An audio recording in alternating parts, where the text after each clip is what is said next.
The wrench slipped.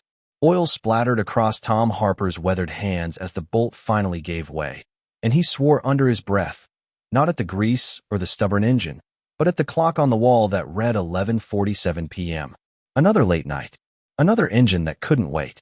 Another day bleeding into the next with nothing to show for it but calloused hands and an empty bank account. Tom straightened up slowly, his back protesting the movement. At 42, he felt closer to 60. 15 years of running Harper's Auto Repair had carved lines into his face deeper than the grooves worn into his concrete shop floor. His flannel shirt, once red, now faded to a rust color that matched the oxidized tools hanging on his pegboard, clung to his lean frame with sweat despite the November chill seeping through the garage bay doors. The shop sat on the outskirts of Millbrook, a dying mill town in Pennsylvania where the factories had closed a decade ago, and the people who stayed were the ones who couldn't afford to leave. Tom's shop occupied a squat brick building that had once been a feed store, converted in the 70s with bay doors that stuck and heating that worked when it felt like it. The sign outside, Harper's Auto Repair, hand-painted by his late wife Sarah, had faded until the letters were barely visible from the road. But Tom kept the lights on. Barely. The bank had sent another notice last week. 3 months behind on the mortgage. He'd stuffed it in the drawer with the others, the stack of white envelopes that haunted his peripheral vision every time he opened it. The drawer where Sarah's old apron still hung, where their daughter Emma's elementary school drawings were tucked away, yellowed and fragile. The drawer of things he couldn't bear to look at but couldn't throw away. Emma was 16 now, living with Sarah's sister in Pittsburgh. Better schools, better opportunities, better life than Millbrook could offer. She called every Sunday, her voice careful, asking if he was eating enough, sleeping enough, working too much. He lied every time. Told her business was fine. Told her he was fine. Told her she didn't need to worry. The truth was Harper's Auto Repair was dying the same slow death as the rest of Millbrook. The parts suppliers demanded cash up front now. The customers who still had cars mostly did the work themselves or drove to the chain shops 2 towns over. Tom survived on scraped-together jobs. Oil changes for widows who remembered Sarah, brake work for farmers who paid in cash and eggs, transmissions for the few people who still believed a handshake meant something. Tonight's project was a 2003 Chevy Silverado belonging to Bill Morrison, who dropped it off that morning with a transmission that ground like rocks in a blender. Bill didn't have money for a new transmission. Hell, Bill didn't have money for food half the time since the mill closed, and his disability checks barely covered his medications. But Tom couldn't turn him away.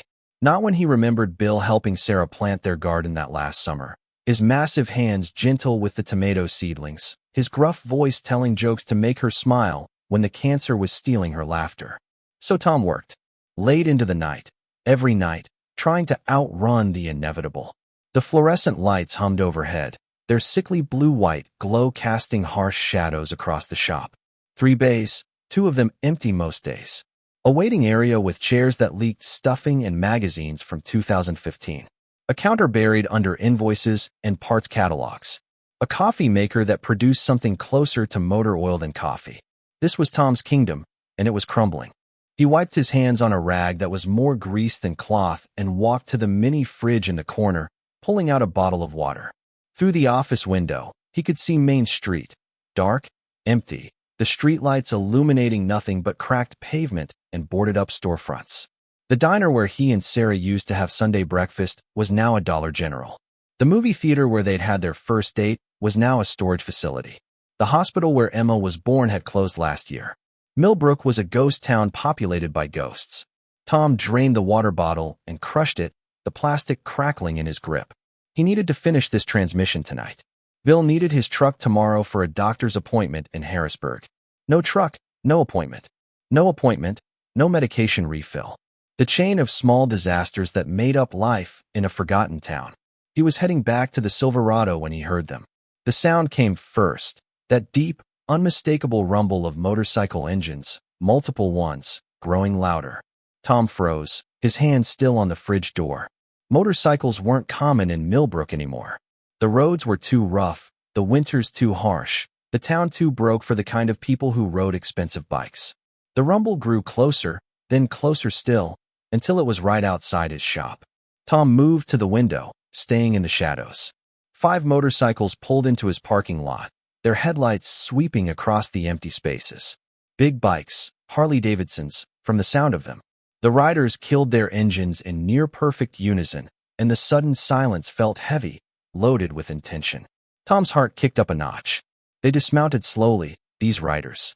5 of them, all male, all large. Even from this distance, Tom could see the leather vests, the patches, the swagger that came with riding in colors. The lot's single security light, a weak sodium vapor lamp that Tom kept forgetting to replace, cast them in sickly yellow, making their shadows stretch long across the cracked asphalt. Hell's Angels. Tom recognized the patches even from here. The Death's Head, the wings, the text that announced chapter and territory. These weren't locals. These were serious riders from serious chapters, the kind of men who made local news when they rolled through town, the kind the police watched carefully, the kind people crossed the street to avoid. And they were in his parking lot at midnight. Tom's first instinct was to lock the door. His second was to call the police. His third, and this was the one that made his stomach turn, was to wonder what they wanted from a dying auto shop in a dying town. The riders gathered in a loose circle between their bikes, pulling off helmets, lighting cigarettes. Tom couldn't make out faces from this angle, just shapes and shadows. But their body language was clear. They weren't here for repairs. This was a meeting. Tom backed away from the window, his mind racing. He should leave. Finish up, kill the lights, slip out the side door, and let whatever business these men had conduct itself without his knowledge. Don't ask questions. Don't get involved. Mind your own business, and maybe you'll live to see tomorrow. That's what his father would have said. That's what every person who'd survived hard times in hard towns learned early. But Tom's feet wouldn't move. Because underneath the fear, and he was definitely afraid, was something else. Curiosity, maybe.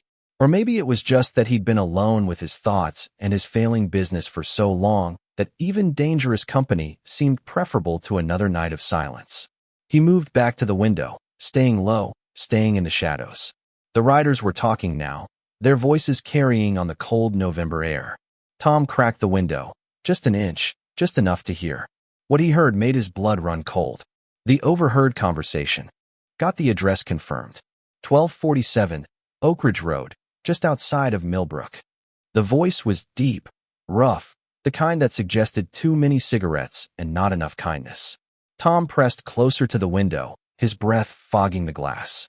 The speaker was a massive man, easily 6'3", with a gray beard that reached his chest and arms thick as telephone poles. His leather vest bore patches that suggested rank, president, most likely. The others stood in a loose semicircle around him, their attention focused, their postures respectful. Marcus verified it, another voice asked. This one younger, eager, with an edge of violence Tom recognized from his own youth, from the years before Sarah, when he'd run with the wrong crowd and made the wrong choices. Marcus verified it, the president confirmed. Families alone. No security. No cameras. No dogs. Place is isolated. Nearest neighbor is half a mile down the road. Tom's stomach clenched. This was it. This was the conversation you heard in movies right before something terrible happened. Home invasion. Robbery. Worse. What about witnesses? A third voice, this one calmer, more calculating.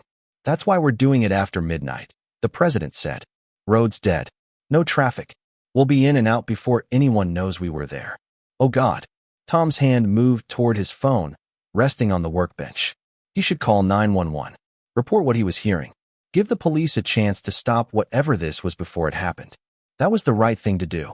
The legal thing. The thing that might save some innocent family from. The kids, another voice cut in. Did Marcus confirm how many kids? 3. The president replied. Ages 5, 7, and 9. All sleeping upstairs when he did the recon. Kids. They were planning something involving kids. Tom's hand closed around his phone, his thumb hovering over the emergency call button. His heart hammered against his ribs. His mouth had gone dry. Every instinct screamed at him to make the call, to do something, to stop this before it started. Equipment's loaded? The president asked. Everything we need, came the reply. Tony's bringing the truck around the back way. Should be here in 15 minutes. Good. The president's voice carried the weight of command, of decisions made and consequences accepted. Let's review the plan one more time. We need to move fast and quiet. The whole operation should take less than 2 hours, but we can't afford mistakes. Not with something like this. Tom's hands shook as he fumbled with his phone. He couldn't hear everything clearly. The window was only cracked, and the riders spoke in low tones, but he'd heard enough. Home invasion. Isolated house. 3 kids. Equipment. A truck coming. This was bad. This was very bad. He pulled up the emergency dial screen, his finger hovering over the call button. One press. That's all it would take. One press, and the police would be notified. They could intercept these men, stop whatever horror they were planning, save whoever was at 1247 Oak Ridge Road. But Tom hesitated. The hesitation wasn't born of cowardice, though fear definitely played a role. It was born of history, of experience, of knowing that in towns like Millbrook, getting involved with men like these came with consequences that lasted long after the police left. Tom had seen it before. 15 years ago, before Sarah, before Emma, before he'd cleaned up his act and become a respectable mechanic. He'd run with a crowd that rode bikes and broke laws and settled debts with fists and boots. He'd testified once, helped put away 3 men who'd beaten a kid outside a bar. He'd done the right thing. Those men had friends. And when they got out, those friends remembered who'd talked. Tom had left that life, moved to Millbrook, started over. But he still carried the scars, physical ones across his ribs, psychological ones that woke him at 3 a.m. sometimes, convinced he'd heard a motorcycle outside his house. Getting involved with Hell's Angels, even to stop them from doing something terrible, was painting a target on your back that never quite washed off. But kids, 3 kids, sleeping upstairs, unaware that at midnight, 5 men were planning something that required equipment and a truck and had to be done when no one was watching. Tom's finger moved closer to the call button. Outside, the president continued, his voice carrying clear through the crack in the window. Jackson, you'll go in first. Make sure everything's clear. We can't have the parents waking up and panicking. This has to go smooth. I got it, Jackson replied. He was the younger one, the eager one. His voice practically vibrated with anticipation. Reaper, you're on the equipment. Set it up fast. Make sure it's all in working order. We don't have time for technical difficulties. Understood. Tom's thumb pressed down on the call button. The phone rang once. Then Tom heard something that made him freeze. And remember, the president said, his voice suddenly softer, almost gentle, these kids have been through enough. We do this right, we do it quiet, and we give them something to smile about for the first time in months. Got it. Tom's finger hovered over the end call button as confusion crashed over him like cold water. Smile about. Dispatch, what's your emergency? The voice on the phone was female, professional, distant. Tom's voice caught in his throat. Outside, the riders were breaking up their circle, moving toward their bikes with purpose. Whatever was happening soon. Sir, what's your emergency? What was his emergency? That he'd overheard men planning to break into a house at midnight? That they'd mentioned kids and equipment and moving fast? Or that he'd just heard one of them say they wanted to make those kids smile? Sir, if you can hear me, please state your emergency. Tom watched the riders mount their bikes. One of them, the one called Jackson, laughed at something another said. It wasn't a cruel laugh. It wasn't the laugh of men planning violence. It was just a laugh. I'm sorry, Tom said into the phone. False alarm. I thought I heard something, but it was nothing. He ended the call before the dispatcher could respond. His hands were still shaking, but now it was from confusion rather than fear. What the hell was going on? The motorcycles roared to life, their engines shattering the midnight silence. But they didn't leave. Instead, they pulled their bikes around the side of Tom's building, out of sight from the road, hiding them. Tom moved quickly to the side window, the one that faced the old access road that ran behind his shop. Sure enough, the riders parked their bikes in a neat row, killed the engines, and started walking back toward the parking lot. They were waiting for something. For the truck. Tom checked his watch. 12:03 a.m. The president had said the truck would be there in 15 minutes. That meant 12:15, give or take. Tom had 12 minutes to figure out what was really happening here. 12 minutes to decide if he'd just made the right call by hanging up on 911 or the worst mistake of his life. He moved back to the front window, staying low, watching the riders reassemble in the parking lot. They were more relaxed now, less formal. One lit up what smelled like a cigar. Another pulled out a flask and took a swig before passing it around. They looked like men preparing for work, not men preparing for crime. But the words kept echoing in Tom's head. Home invasion. No witnesses. Kids sleeping upstairs. Equipment. And the other words. Make them smile. Been through enough. Which version was true? Tom's education had ended with high school, but he'd learned plenty in the years since. He'd learned that the world was complicated, that good people did bad things and bad people did good things, and most people existed somewhere in the murky middle. He'd learned that appearances deceived, that patches and tattoos didn't tell the whole story, that the scariest-looking men sometimes had the kindest hearts. He'd learned all that from Sarah, who'd seen past his rough exterior to the scared kid underneath, who'd believed in him when no one else did, who'd shown him that redemption was possible if you were willing to work for it. But he'd also learned that naive optimism got you hurt, that trusting the wrong people got you killed, that in the real world, when you heard men planning a midnight visit to a house with kids, you didn't give them the benefit of the doubt. Tom ran a hand through his graying hair, frustration and fear warring in his chest.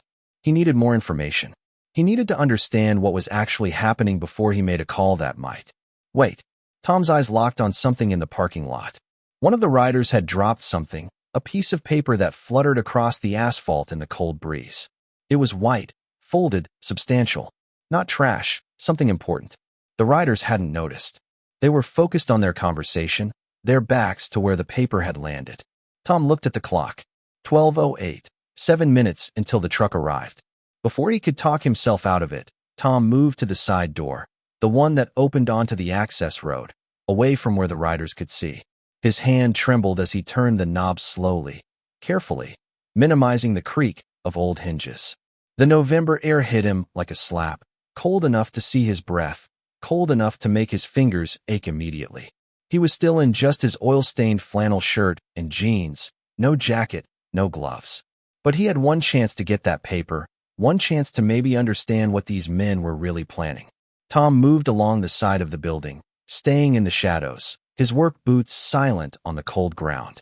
He'd done plenty of stupid things in his life, but sneaking around Hell's Angels at midnight to steal what they'd dropped had to rank in the top 5. The parking lot was around the front corner. The paper had landed maybe 20 feet from where the riders stood, caught against the wheel of a rusted shopping cart someone had abandoned years ago. If he was fast, if he was quiet, if they stayed distracted. Tom took a breath, offered a quick prayer to Sarah's memory, and moved. 3 steps. 5. 7. He was fully exposed now, visible if anyone glanced his direction. But the riders were facing away, their attention on the president, who was checking his phone. 10 steps. 15. The paper was right there, white against the dark asphalt. Tom crouched, his knees protesting, and snatched the paper. It was heavier than expected, folded multiple times, with something written on the outside in neat, feminine handwriting.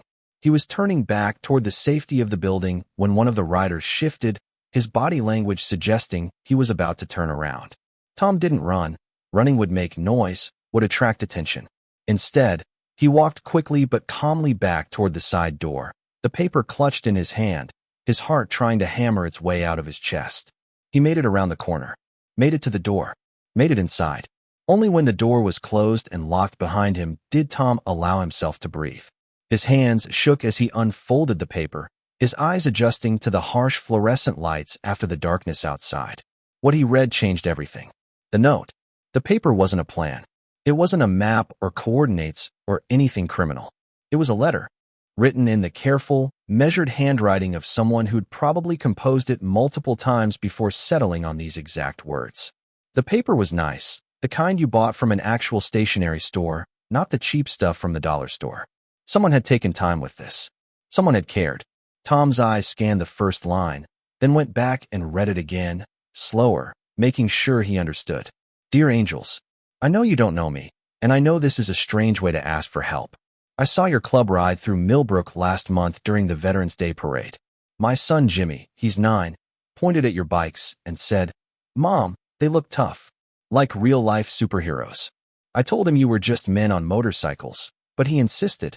No, Mom. Superheroes. Tom felt something shift in his chest. He continued reading. I'm writing because my family needs a superhero right now, and I've run out of options. I've run out of time. I've run out of everything except hope, and even that's running pretty thin. My name is Rebecca Martinez. I live at 1247 Oak Ridge Road, just outside Millbrook. 3 months ago, my husband Carlos died. Heart attack. He was 34.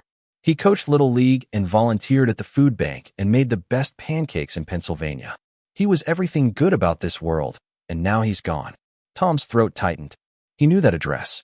He'd driven past it 100 times. A modest ranch house with a tire swing in the front yard and a vegetable garden that someone clearly tended with love.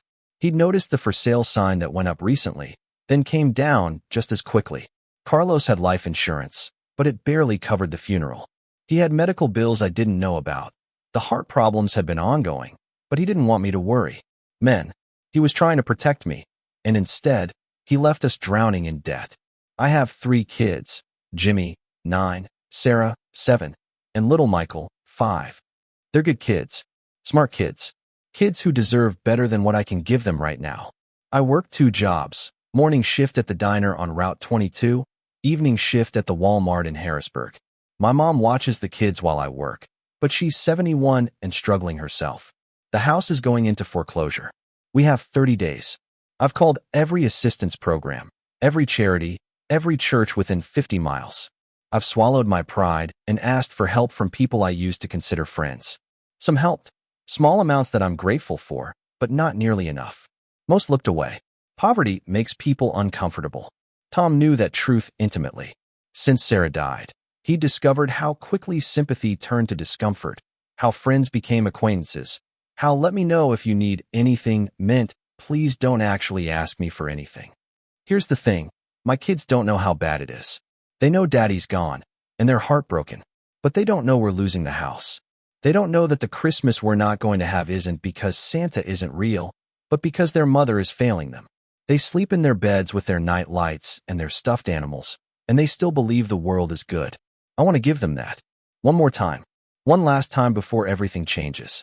So I'm writing to you because of something I saw during that Veterans Day parade. Your club stopped in front of the elementary school where my son goes. One of your members, tall, gray beard, president on his vest, knelt down to talk to a little boy in a wheelchair. I watched him take off his Hell's Angels patch and let that little boy hold it, touch it, examine it with wonder. The boy's face lit up like Christmas morning. The news always talks about motorcycle clubs like they're criminals. Maybe some are. Maybe you are. I don't know, and right now, I don't care. What I saw that day was a man showing kindness to a child. What I saw was someone who didn't have to stop, didn't have to care, choosing to do both. My son Jimmy saw it too. And that's when he said you look like superheroes. So here's what I'm asking, and I know it's insane, and I know you have no reason to help us. My kids believe in Christmas magic. They believe in miracles. They believe that good things happen to good people, even when evidence suggests otherwise. On December 1st, we lose the house. Before that happens, before we move into my mother's tiny apartment and I have to tell my children that everything is different now, I want to give them one perfect morning. One morning where they wake up and their rooms are full of the presents they asked for but won't get. Where the tree is lit and there's music playing, and for just a few hours, they can be kids who don't know that life is hard. I have $47. That's all I have. I'm not asking you to save the house. That's impossible. I'm not asking you to fix my life. That's my job. I'm asking you to help me give my children one perfect morning before their childhood ends. I know this is crazy. I know you're probably busy with more important things. I know I'm just some woman you've never met asking for a miracle from strangers in leather vests. But my son thinks you're superheroes. And maybe, just for one night, you could be. If you're reading this, it's because someone left it where you'd find it. Someone believed you might help. Someone believed in the man I saw at that parade. Please prove them right. Rebecca Martinez, 1247, Oak Ridge Road, Millbrook, Pennsylvania. Below the signature was a phone number, written and then crossed out, then written again. Someone who'd hesitated, who'd almost not included contact information, who'd probably debated whether this whole thing was too pathetic, too desperate, too much. Tom read the letter 3 times, his hands no longer shaking from fear, but from something else entirely. Shame, maybe, or recognition. Because he understood exactly what Rebecca Martinez was feeling. That specific flavor of desperation when you're drowning and reaching for anything that might keep you afloat. That knowledge that you're about to fail the people who depend on you most. He'd felt it when Sarah was sick and the medical bills piled up faster than his insurance could cover them. He'd felt it every time Emma called from Pittsburgh, and he heard the hope in her voice that maybe, just maybe, he'd say she could come home. He felt it every time he looked at that drawer full of foreclosure notices. Outside, the rumble of a truck engine approached. Tom moved back to the window. A large cargo truck was pulling into the parking lot. White, unmarked, the kind of thing that could be a moving van or a delivery vehicle or, in this case, whatever the Hells Angels were using to transport their equipment. The riders moved toward the truck as it backed up carefully, its brake lights casting everything in red. The driver's door opened and another rider emerged, this one shorter, stockier, with a Marine's tattoo visible on his forearm even from Tom's distance. Right on time, Tony, the president called out. Tony grinned. Traffic was hell. Oh wait, there's no traffic because it's midnight in the middle of nowhere. A few of the others chuckled. They moved to the back of the truck, and Tom watched as they opened the rolling door, revealing the interior. What Tom saw made his eyes burn with tears. He hadn't cried since Sarah's funeral. The truck was loaded with toys. Not just a few toys, hundreds of them. Bicycles, board games, stuffed animals, electronic devices still in their boxes, dolls, action figures, sports equipment. Everything was new, everything was wrapped, everything had gift tags attached. But there was more. Furniture, a small desk, 3 beanbag chairs in bright colors, a bookshelf, a kitchen table with 4 chairs, boxes labeled pots and pans, dishes, bedding, winter clothes. And in the very back, visible as the riders started unloading, a Christmas tree. Not a small one, a 7-foot beauty that probably cost more than Tom made in a week. Tom understood now. He understood everything. These men weren't planning a home invasion. They were planning Christmas, discovery, and understanding. Tom stood frozen at the window, the letter clutched in his hands, watching as the Hells Angels began their careful choreography of unloading. They moved with precision, these men. Each one seemed to know their role without being told. 2 handled the furniture, lifting pieces with practiced care. 2 others focused on the toys, sorting them into groups. 1 began organizing the boxes of household goods. It was 12:23 a.m. now. They had, according to the president's earlier timeline, less than 2 hours to complete their operation. Their operation to deliver Christmas to 3 kids who'd lost their father. Tom's mind was reeling, trying to reconcile everything he'd heard and seen. The dangerous-sounding conversation now made perfect sense through the lens of this letter.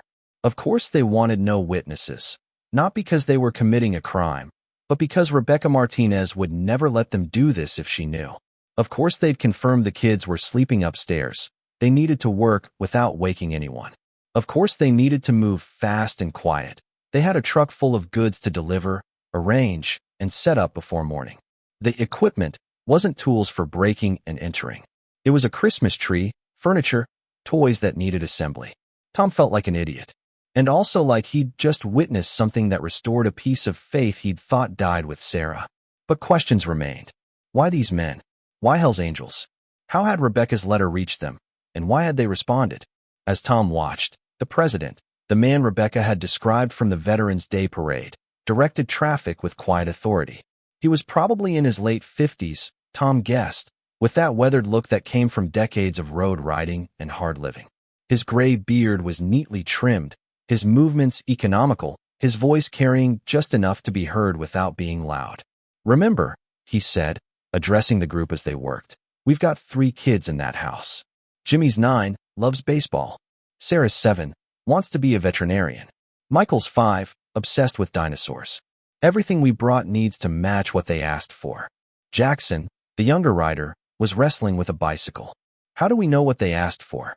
The president pulled out his phone, swiped a few times, then held it up.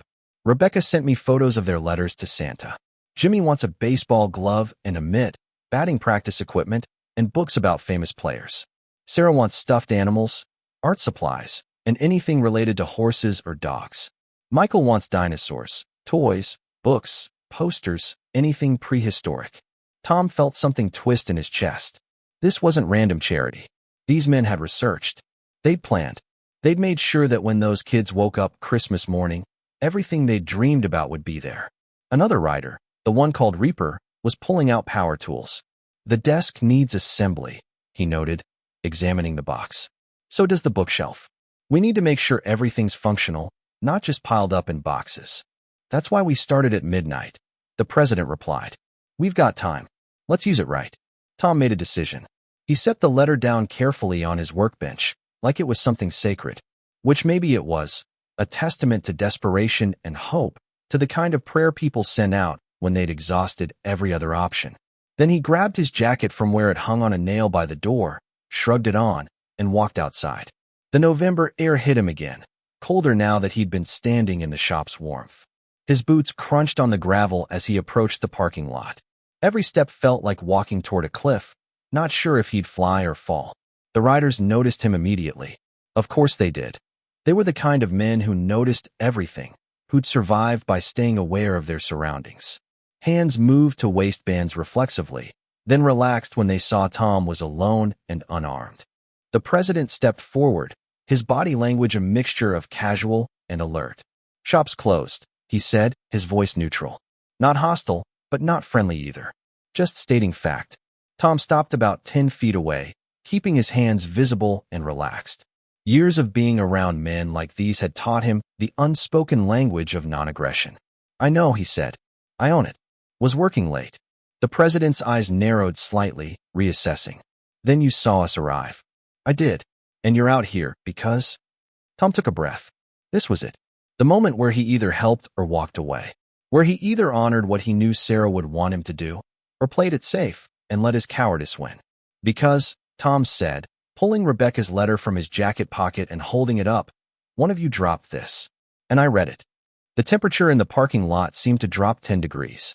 Every rider went still, their casual efficiency freezing into something harder, more alert. The president's hand moved again, this time definitely towards something at his waist. You read private correspondence? His voice had lost its neutrality, gaining an edge sharp enough to draw blood. I heard you talking, Tom admitted, deciding honesty was his only play here. Heard you mention breaking into a house at midnight, mention kids sleeping upstairs, mention needing equipment and moving fast. I thought. He paused, feeling foolish now. I thought you were planning something bad. Jackson laughed, sharp and bitter. Of course you did. We're wearing patches, so we must be criminals. Easy, the president said, his eyes never leaving Tom's face. Man's being honest. That's more than most people would do. To Tom. So you thought we were criminals, but you're out here talking to us instead of calling the cops. What? I did call the cops, Tom admitted. Or started to. But then I heard the rest of what you said. About making kids smile. About them having been through enough. And I couldn't make sense of it, so I grabbed the letter to understand. And now you understand, the president said flatly. Now I understand, Tom agreed. He held out the letter. And I want to help. Silence. The kind of silence that stretched and pulled, full of unspoken questions and calculations. Tom stood there with the letter extended, feeling exposed and vulnerable, while six Hell's Angels studied him like he was a puzzle they couldn't quite figure out. Finally, the president stepped forward and took the letter, refolding it carefully and tucking it into his vest pocket. Why, he asked. Why help us? You don't know us. You don't know Rebecca Martinez. This isn't your problem. Tom thought about Sarah, about the garden she'd planted that last summer with Bill Morrison's help, about Emma, living in Pittsburgh because he couldn't give her what she deserved, about the drawer full of foreclosure notices and the crushing weight of failing everyone you loved. Because 3 years ago, Tom said quietly, my wife was dying of cancer. Sarah, breast cancer that spread to her bones, then her liver, then everywhere. We had insurance, but it wasn't enough. Never enough. The medical bills buried us. I worked 80-hour weeks trying to keep up, and it wasn't enough. People stopped calling, stopped visiting. Death makes people uncomfortable. He paused, his throat tight with memory. But one day, a woman I barely knew showed up at the hospital. Nurse from Pittsburgh who'd heard about Sarah through some network or another. She brought food, magazines, movies. Sat with Sarah for 6 hours while I went home and slept for the first time in a week. I asked her why she'd drive all that way for a stranger, and you know what she said? The riders were listening now, really listening. Tom continued. She said, because someone helped me once when I needed it, and I'm paying it forward. You'll do the same someday for someone else. And then she was gone. I never even got her full name. Just Claire. Tom looked at the truck full of Christmas, at these dangerous-looking men preparing to give 3 kids a morning of magic. Sarah died 6 months later, and I've spent the last 2 years drowning in bills and failure, working myself to death in that shop, never quite able to keep my head above water. I haven't paid forward what Claire gave us because I haven't had anything to give. He met the president's eyes. But I've got skills. I've got a shop full of tools. And I've got hours until sunrise. So let me help. Please. Let me be part of something good for once. The president studied him for a long moment, then glanced at his fellow writers. Some subtle communication passed between them, years of brotherhood allowing for conversation without words. Finally, the president extended his hand. Marcus Steele, Oakland chapter, Hell's Angels. Tom shook it, feeling the strength in Marcus's grip, the calluses that matched his own. Tom Harper. You any good at assembly, Tom? Tom gestured toward his shop. I rebuild transmissions in my sleep. I think I can handle a desk. Marcus smiled, a real smile that softened the hard lines of his face. Then grab your tools, and let's make some magic. The mission begins. The next 90 minutes became a masterclass in organized chaos conducted in near-total silence. Tom rolled his toolbox. The good one. The one Sarah had bought him for their 10th anniversary, chrome sides still gleaming despite years of use, across the parking lot. His shop flooded the space with light, turning the midnight gathering into a weird hybrid of Christmas workshop and military operation. Marcus had laid out the plan with military precision. They would work in shifts, one group doing assembly in Tom's shop, another organizing and wrapping in the truck, a third preparing the transportation. At 1:45 a.m., they would load everything into 3 vehicles. Marcus's truck, which Tony had driven, Jackson's van, apparently parked around back, and Tom's own pickup, which he offered without hesitation. Rebecca works morning shift at Mel's Diner, Marcus explained, consulting his phone. She leaves the house at 5:30 a.m. to be there by 6. Her mother, Rosa, arrives at 5:15 to watch the kids. That gives us a window from when Rebecca leaves until Rosa arrives. 20 minutes to unload everything, set up the tree, arrange the presents, and get out. Tight timeline, Tom observed. It's the only one we've got, Marcus replied. Rosa knows about this. She's our inside woman. She'll keep the kids upstairs until we're done, then discover everything with them. But we need to be gone before Rebecca gets to work, because if she sees Hell's Angels trucks outside her house, she'll know what happened, and she'll try to refuse it. Tom nodded, understanding. Pride was funny that way. People could be drowning, but they'd still refuse the life preserver if accepting it meant admitting they needed help. The work began. Tom started with the desk, a nice piece, solid wood, the kind that would last through Jimmy's childhood and into college if it was treated right. The instructions were in that special Hell dialect of pictographs and vague language that assembly manuals seemed to require. But Tom had built enough IKEA furniture for Emma over the years to speak it fluently. Beside him, Reaper worked on the bookshelf, his tattooed arms moving with surprising delicacy as he lined up dowels and tightened screws. Up close, Tom could see that Reaper's tattoos weren't random, they told a story. Military insignia, names, dates, a memorial piece for someone named Danny, 1987 to 2009. The ink was old, faded, the kind that had been applied in cheaper shops or maybe prison, but it had been carefully maintained. You served? Tom asked, keeping his voice low as he fitted drawer slides into place. Marines, Reaper replied without looking up. 2 tours in Iraq, 1 in Afghanistan. You? No. Thought about it, but life got in the way. Tom paused. The bad kind of life, not the good kind. Reaper glanced at him then, his eyes sharp and assessing. You clean now? 15 years clean. A nod of respect. That's good. That's real good. They worked in companionable silence after that, the kind of quiet that exists between men who understand that some stories don't need telling because they're written in scars and choices, and the person you become after surviving who you were. Across the shop, Jackson and another rider named Carlos were working on bicycle assembly. 3 bikes, a blue BMX for Jimmy, a pink mountain bike for Sarah, a small red tricycle with dinosaur designs for Michael. Jackson handled them with the focused intensity of someone who took pride in doing things right, even if no one would ever know it was him who tightened those bolts and straightened those handlebars. You got kids? Tom asked Marcus, who'd stopped by to check on progress. Marcus's expression shifted, something painful and proud mixing together. Had a son. Luke. He'd be 27 now. Had. Tom understood that word, the weight it carried. I'm sorry. Drunk driver, Marcus said, his voice careful, controlled. Luke was 19, heading home from college for Christmas break. Driver walked away with scratches. Luke died at the scene. He was quiet for a moment. That was 8 years ago. Why I do this now? Why we do this? Tom looked up from the desk, really looked at Marcus. At the gray in his beard, the lines around his eyes, the patches on his vest that spoke of brotherhood and loss and roads traveled. Is that why you started the toy runs? Marcus nodded. Luke loved Christmas.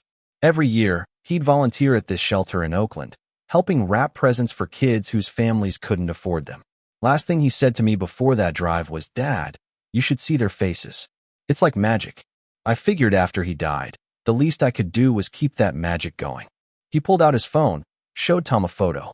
A young man with Marcus's eyes and a smile that could light up a room, surrounded by children at what looked like a Christmas party. That's him. 3 weeks before the accident. He looks like a good kid. He was better than good. He was, Marcus's voice caught. He cleared his throat, tucked the phone away. Anyway, the club started doing these runs. Toy drives, Christmas deliveries, stuff that makes a difference. We've done maybe 50 families over the years. This is just another one. But Tom could hear in Marcus's voice that it wasn't just another one. Every family was Luke. Every kid who smiled was a chance to keep his son's memory alive through action. The letter, Tom said. How did Rebecca get it to you? Marcus smiled slightly. She didn't. That day at the Veterans Day parade, when I talked to that kid in the wheelchair. That was her nephew. Her sister's boy. Rebecca saw it, wrote the letter, gave it to her sister to give to the kid's mother to give to me at the next meeting of the special needs parents group I volunteer with. Tom blinked. You volunteer with a special needs parents group? My nephew's autistic, Marcus explained. Severe. His parents needed support, and the club stepped up. We do a lot more than ride bikes and look intimidating, Tom. Most people just never bother to ask. The desk was nearly complete now, its drawers sliding smooth, its surface level. Tom stood back, examining his work with a critical eye. Sarah had taught him that. The importance of taking pride in what you built, even if no one else would ever notice the small details. This is good work, he said, more to himself than Marcus. Yeah, it is, Marcus agreed. He checked his watch. It's 1:30. How long for the bookshelf? 20 minutes, Reaper called over. Maybe less. Bikes are done, Jackson announced, wheeling the BMX forward for inspection. The blue paint gleamed under the fluorescent lights, the tires properly inflated, the chain oiled and ready. Just needs a tag. Marcus moved to the truck, returning with a gift tag already written in neat handwriting. From Santa, it read, for Jimmy, who loves baseball and bikes almost as much as his dad loved him. Tom felt his throat tighten again.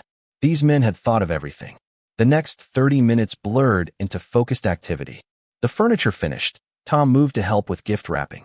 Turned out hardened bikers weren't always great at making neat corners and perfect bows, so Tom's careful hands, practiced from years of wrapping him as presents, became invaluable. Each present had a tag. Each tag had been carefully considered. For Sarah, who wants to help animals. For Michael, because dinosaurs are awesome.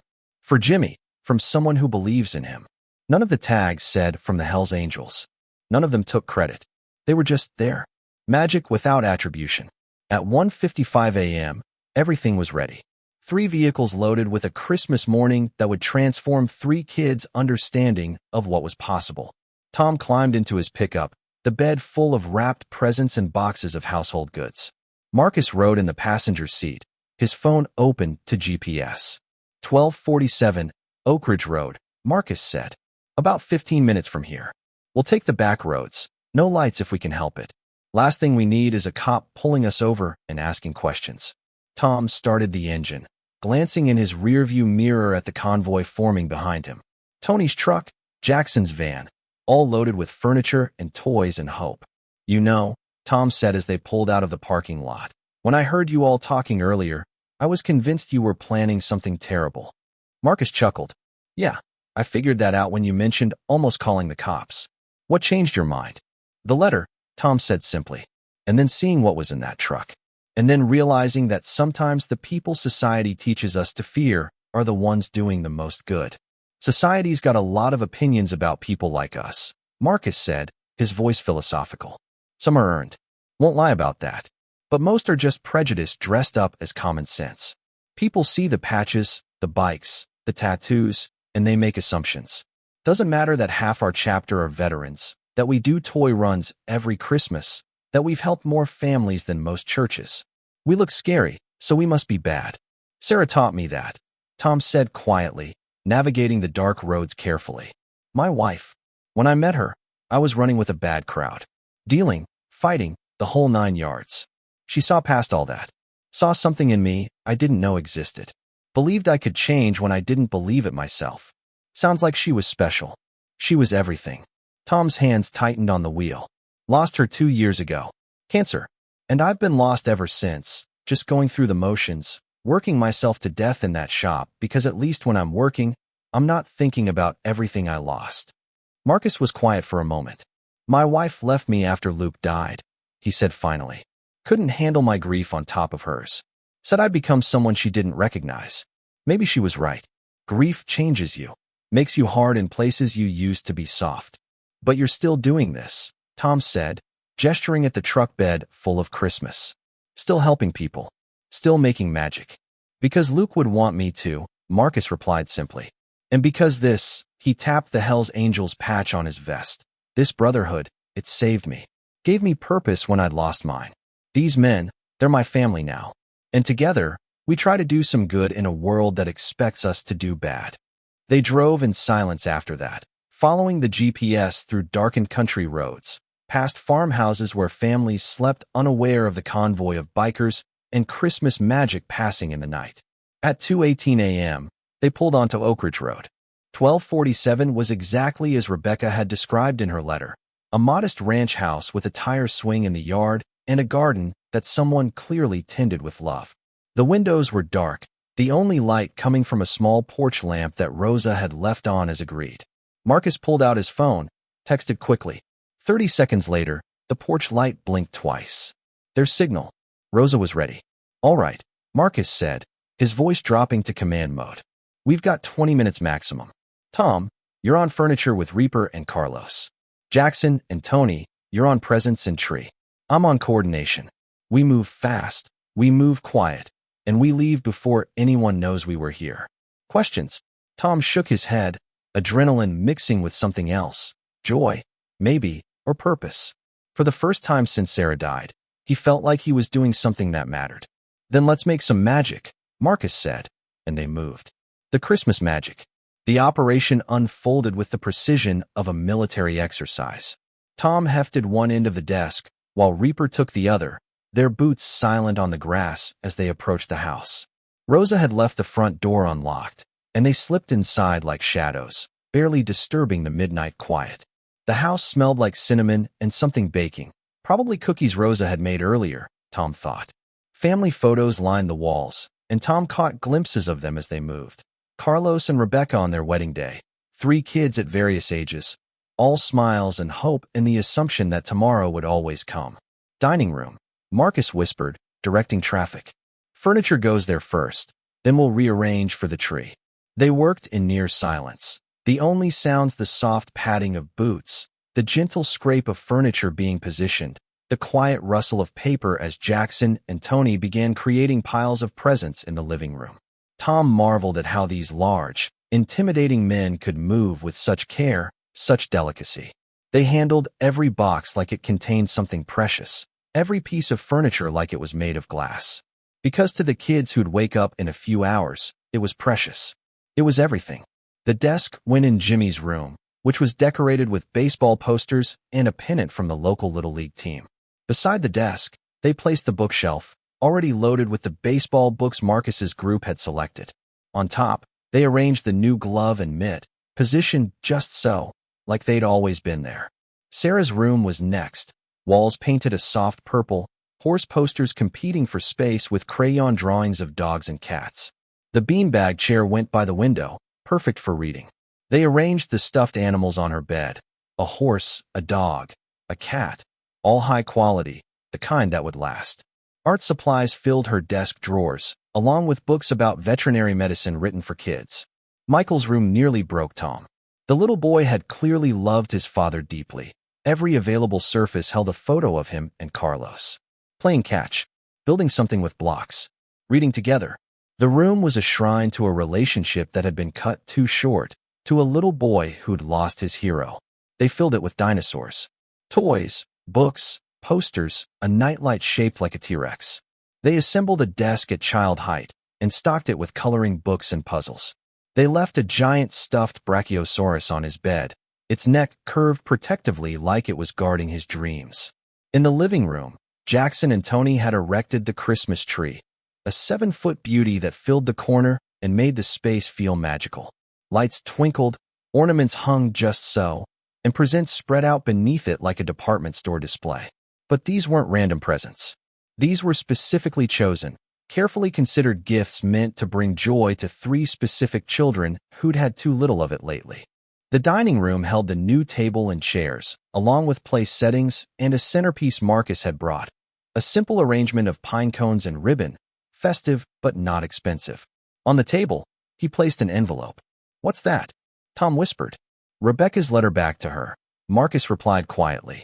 "Different letter, though. This one's from us. Explaining who we are, why we did this, and making it clear that we don't expect anything in return. Also includes contact information for the club's charitable trust. Money we've raised that can help with some bills by some time before the foreclosure." "How much?" Tom asked. "Enough to keep them in the house through Christmas," Marcus said. "Maybe through spring if she's careful. It's not everything, but it's something. It's breathing room." Tom felt his eyes burn. These men, these supposed outlaws, had just given a stranger months of security and a morning of magic, and they weren't even going to be there to see the reactions. "Why?" Tom asked. "Why do all this and not even stick around to see their faces?" Marcus adjusted the last ornament on the tree, his weathered hands gentle with the delicate glass.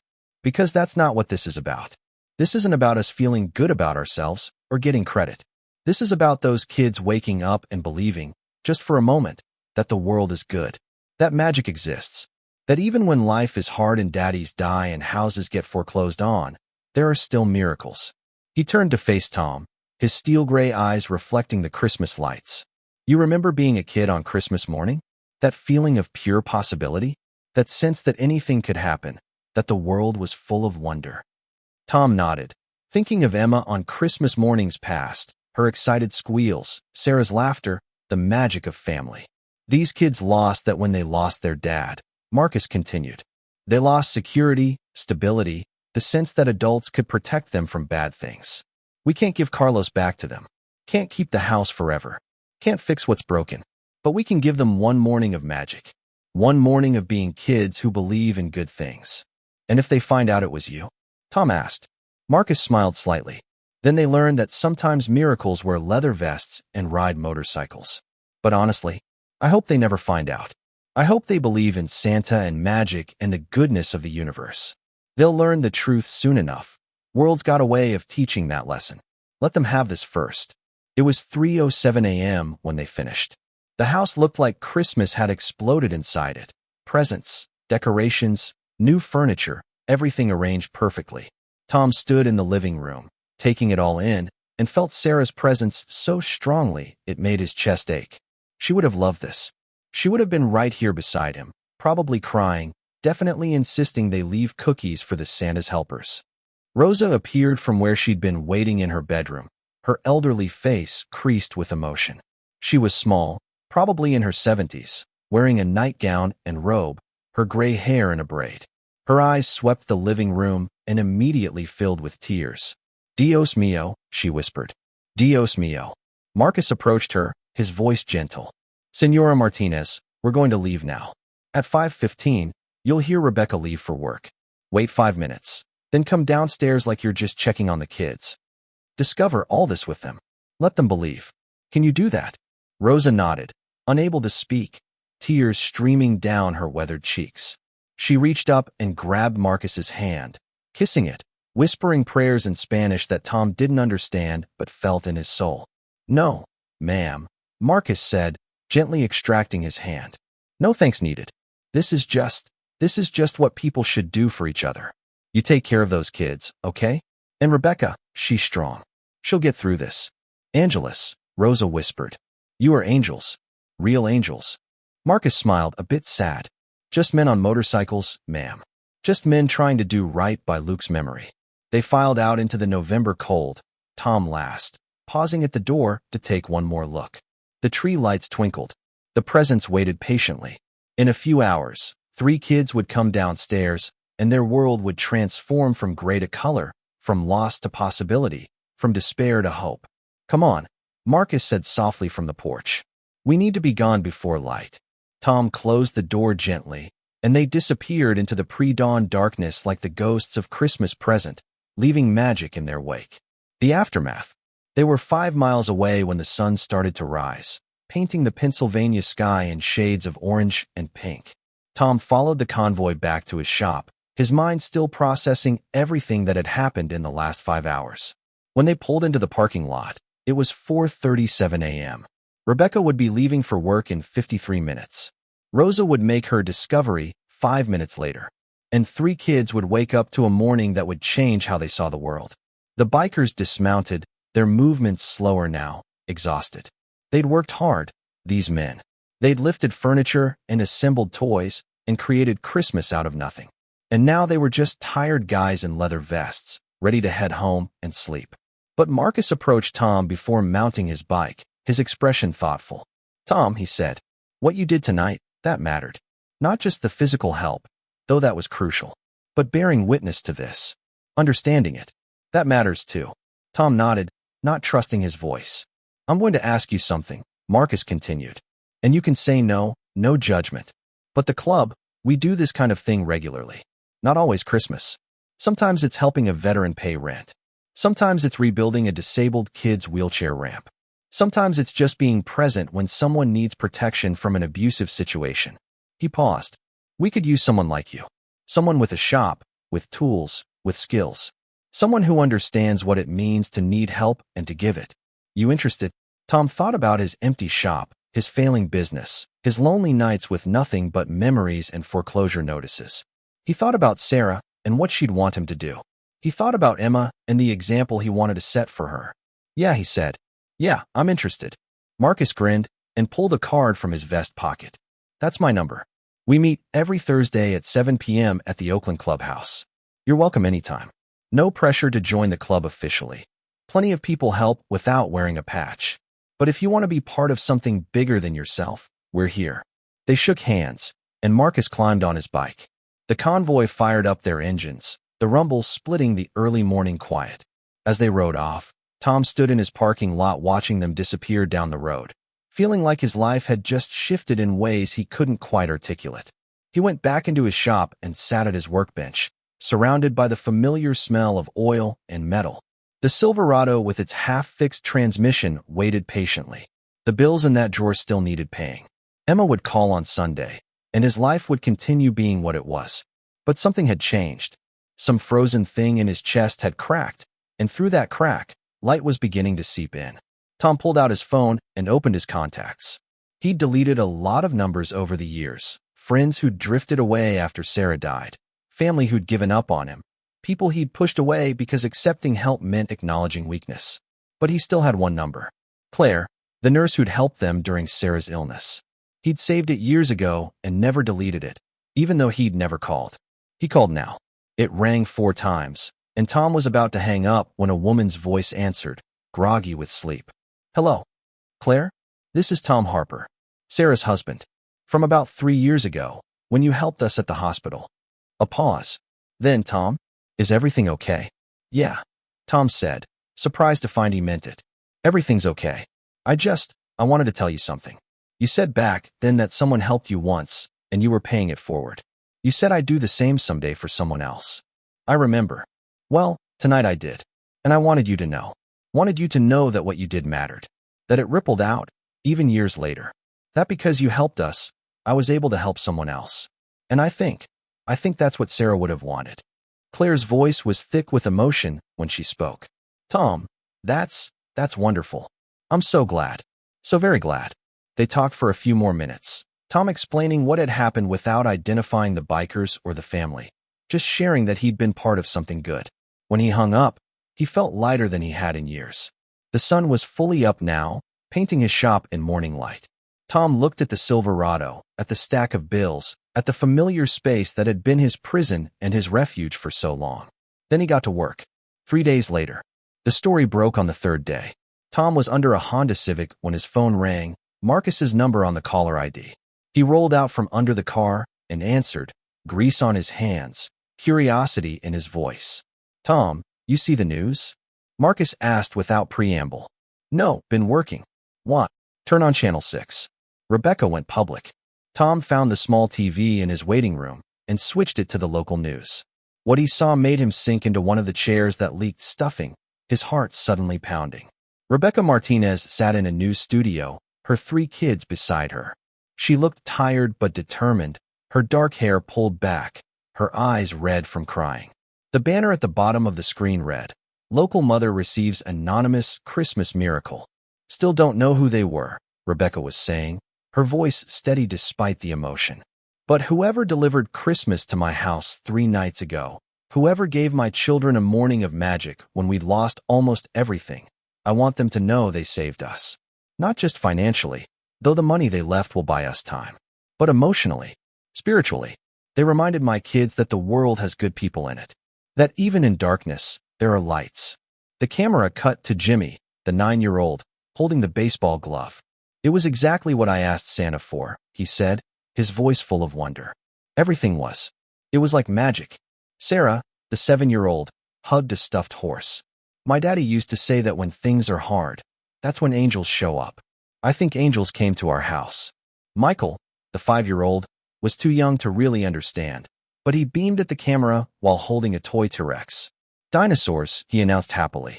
The news anchor asked Rebecca if she had any idea who'd done this. Rebecca shook her head. "The letter they left said they were just people who wanted to help. But I did some research. That morning, a neighbor saw motorcycles, several of them, leaving the area around 3:30 a.m. Big bikes, leather-wearing riders. She thought they were casing houses. But I think," Rebecca's voice broke, "I think those scary bikers were the angels who saved us." The anchor looked intrigued. "Are you saying you believe a motorcycle club delivered Christmas to your family?" "I'm saying," Rebecca replied, her voice firm now, "that whoever they were, whatever they looked like, they cared more about my children than most people who look respectable and safe. They cared enough to spend their own money, their own time, to make 3 kids believe in magic again. And yes, I think they were leather vests and rode motorcycles. And I think the world needs to know that sometimes the people we're taught to fear are the ones doing the most good." She looked directly into the camera. "To the men who came to 1247 Oak Ridge Road at 3 a.m. on November 27th, thank you. From the bottom of my heart, from my children's restored faith in humanity, from my mother who witnessed your work and called you angels, thank you. You didn't just give us presents. You gave us hope. And if you're watching this, please know that Jimmy wants to be like you when he grows up. Not scary, not dangerous, but someone who helps people who need it." Tom sat there with tears streaming down his face as the interview ended, and the anchor promised updates on this heartwarming story.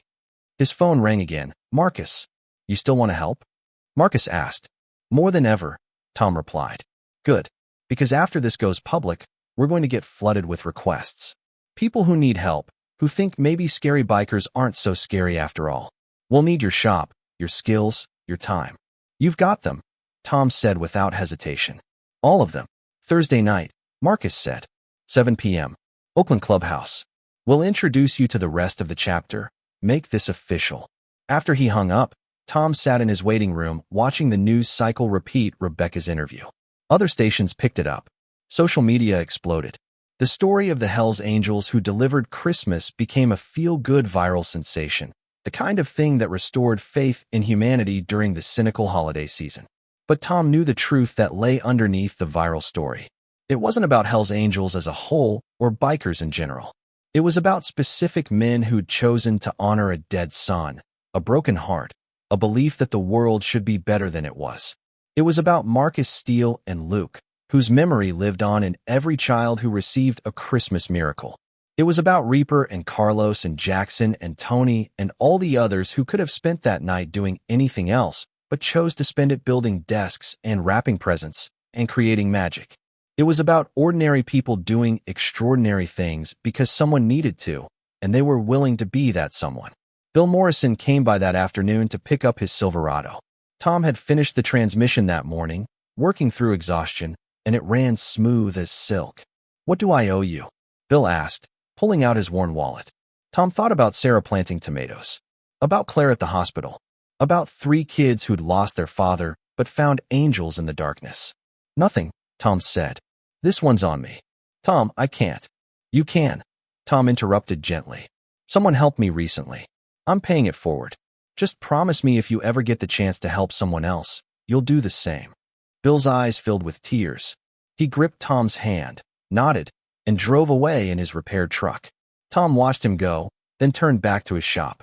The same cracked floor, the same flickering lights, the same drawer full of bills.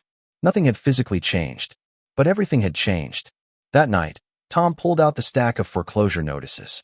Instead of shoving them back in the drawer, he laid them out on his workbench and really looked at them.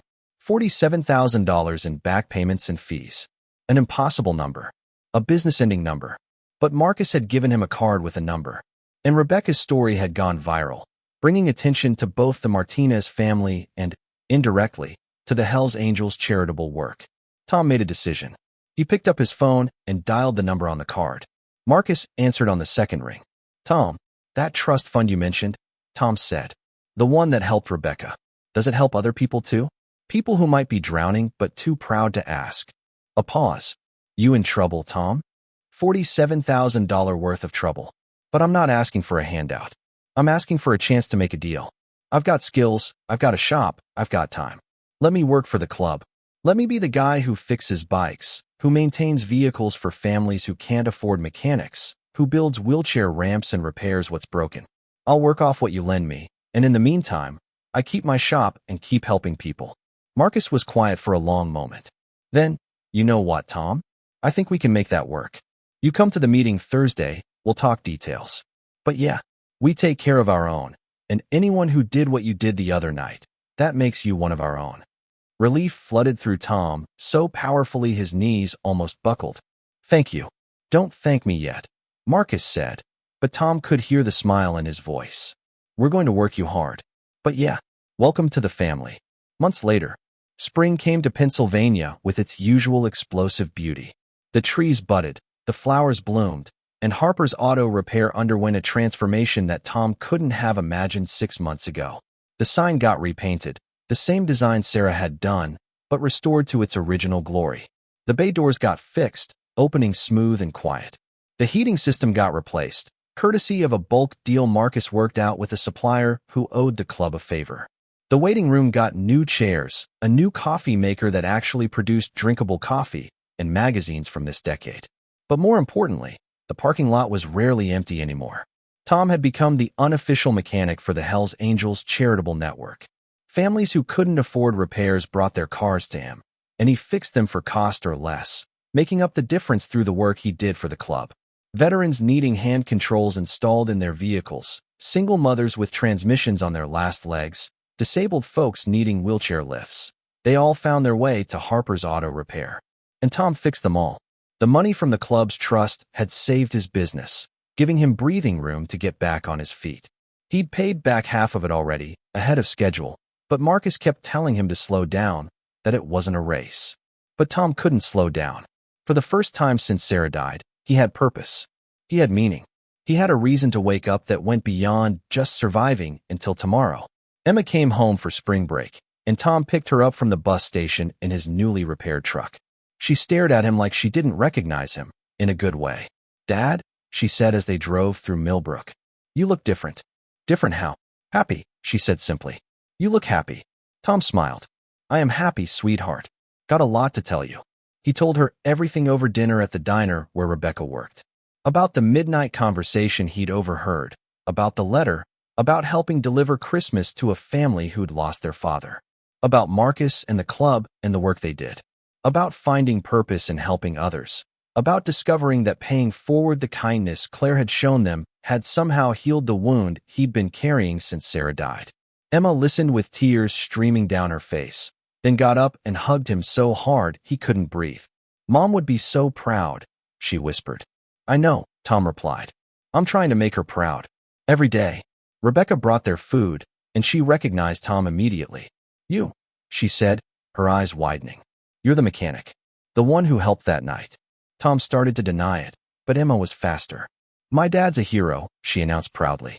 Rebecca set down the plates and pulled Tom into a hug. "Your dad and his friends saved my family," she told Emma.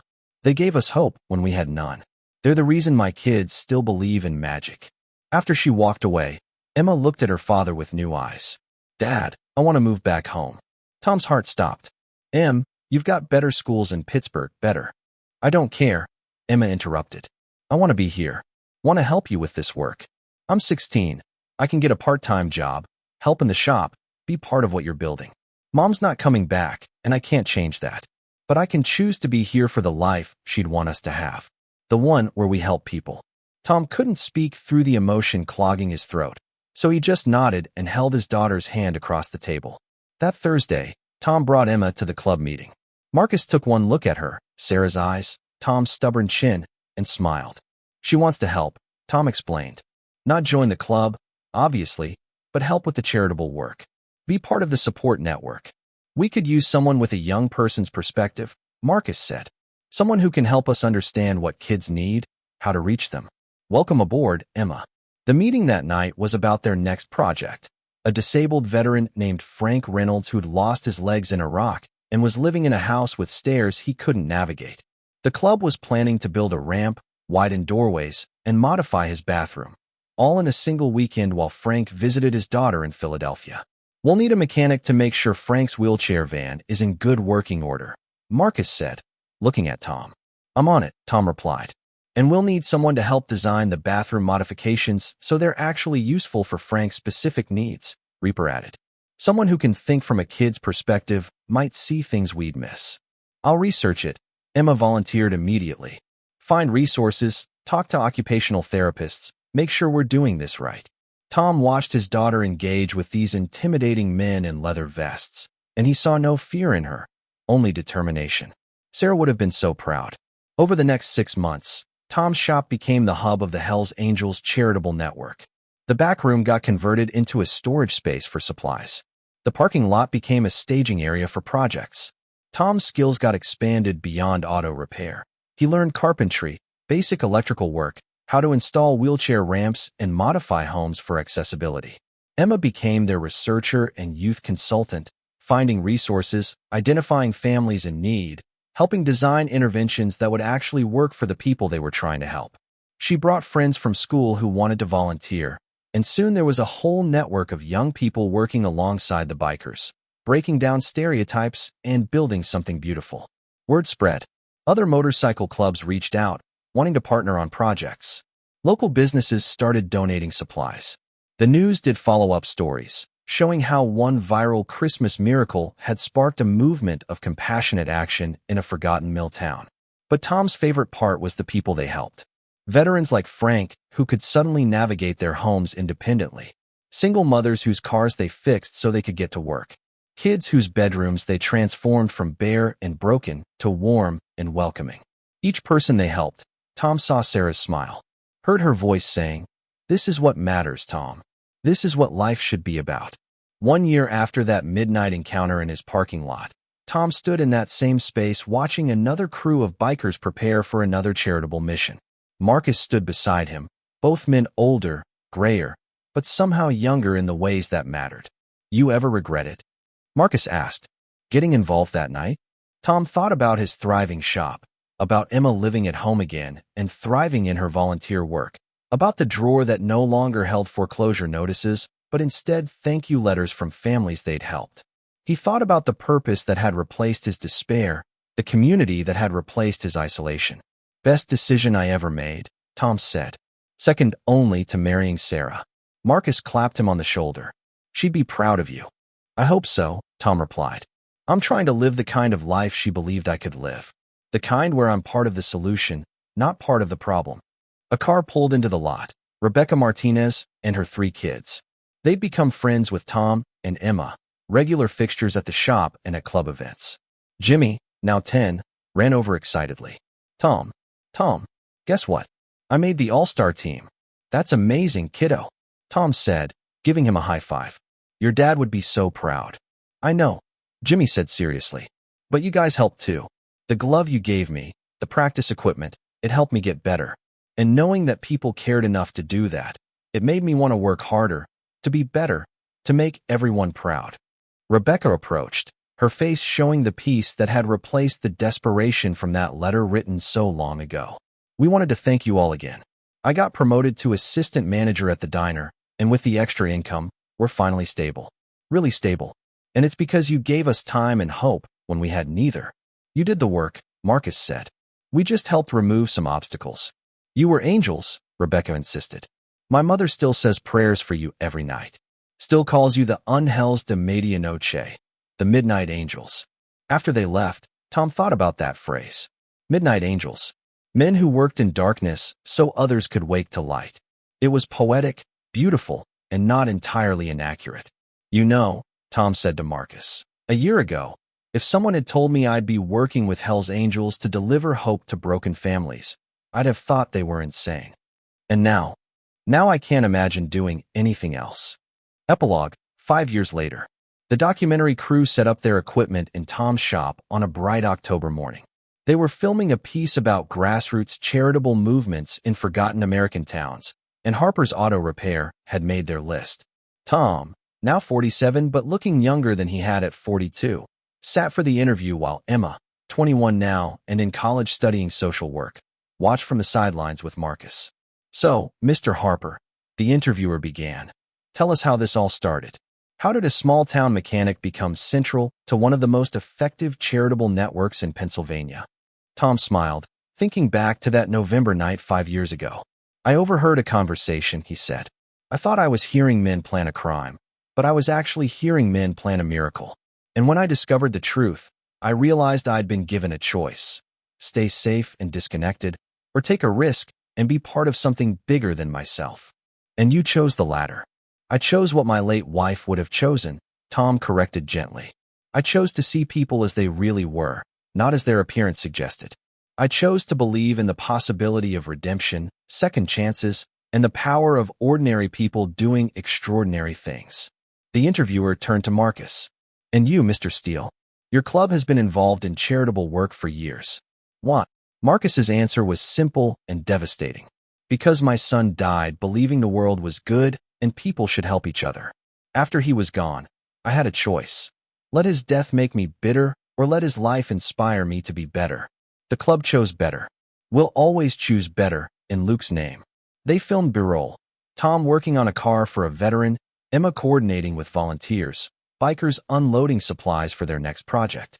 They interviewed people the network had helped. Rebecca and her now thriving family, Frank the veteran in his accessible home, dozens of others whose lives had been changed by midnight angels in leather vests. But Tom's favorite part of the documentary, when it aired 6 months later, was the ending. The filmmaker had tracked down Claire, the nurse who'd helped Tom and Sarah years ago, and interviewed her about paying forward kindness. I learned early in my nursing career, Claire said, her face creased with age and wisdom, that sometimes the most important care we provide isn't medical. It's showing up, being present, reminding people that they're not alone. I helped Tom Harper and his wife because someone once helped me, and now Tom's helped hundreds of others. That's how it works. That's how we save the world, one act of kindness rippling out infinitely. The documentary ended with footage of Tom's shop at midnight, lights on, Tom working late, as always. But now his parking lot wasn't empty.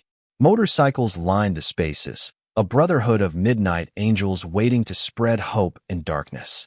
The final shot was of the shop's sign, repainted yet again, this time with additional words beneath the original. Harper's Auto Repair and Hope Center, where we fix more than cars. And in smaller letters, a quote from Sarah Harper, leave the light on for travelers. You never know who needs shelter from the storm. As the credits rolled on the documentary, Tom sat in his living room with Emma beside him, Marcus and several other club members filling the space. They'd gathered to watch the premiere together, This found family that had formed from darkness and desperation and a choice to believe in better. Well, Reaper said, breaking the emotional silence. We're officially famous. Guess we can't be criminals anymore. Everyone laughed, the tension breaking. But Tom felt Sarah's presence strongly in that moment, her approval warming him from within. His phone rang, an unknown number. Tom answered, curious. Is this Tom Harper? From the documentary? A woman's voice, hesitant. Yes, ma'am. My name is Patricia Stevens. I saw your story, and I have a situation. My nephew, he's 8, and his parents just died in a car accident. I'm trying to keep him, but I'm struggling. I don't have much money, and he needs so much, and I thought maybe. Her voice broke. I thought maybe you could help. Tom looked around his living room at these men and women who'd become his family, who'd saved him as much as he'd saved anyone else. Ma'am, what's your address? We're going to need some information, but yes, we can help. As Patricia gave her information, Tom grabbed a notepad and started writing. Emma moved to his side, already pulling up resources on her phone. Marcus began texting other club members, mobilizing the network. And Tom Harper, a mechanic who'd once thought he'd lost everything, who'd stood in his failing shop convinced his life was over, smiled. Because he'd learned the most important truth. Purpose isn't found in success or wealth or absence of struggle. Purpose is found in choosing to show up for people who need you, in being the light in someone else's darkness, in believing that ordinary people can do extraordinary things when they care enough to try. We've got you, Patricia, Tom said into the phone. We've got you and your nephew. You're not alone. And in that moment, he knew Sarah was smiling. Somewhere, Luke was smiling. Somewhere, everyone who'd ever chosen kindness over apathy, connection over isolation, hope over despair was smiling. Because the Midnight Angels were riding again. And they always would be. The end. Thank you for watching this story of unexpected heroes and the power of community. If you've ever been helped by a stranger, or if you've ever chosen to help someone you didn't know, you understand the ripple effect of kindness. Subscribe to Riley Rides for more stories of redemption, unlikely heroes, and the belief that people are often better than they appear. Drop a comment telling us, have you ever judged someone by their appearance only to discover they were nothing like what you expected? Have you ever been that person others misjudged? Remember, leave the light on. You never know who needs shelter from the storm. Until next time, ride safe, stay kind, and never stop believing in the possibility of redemption.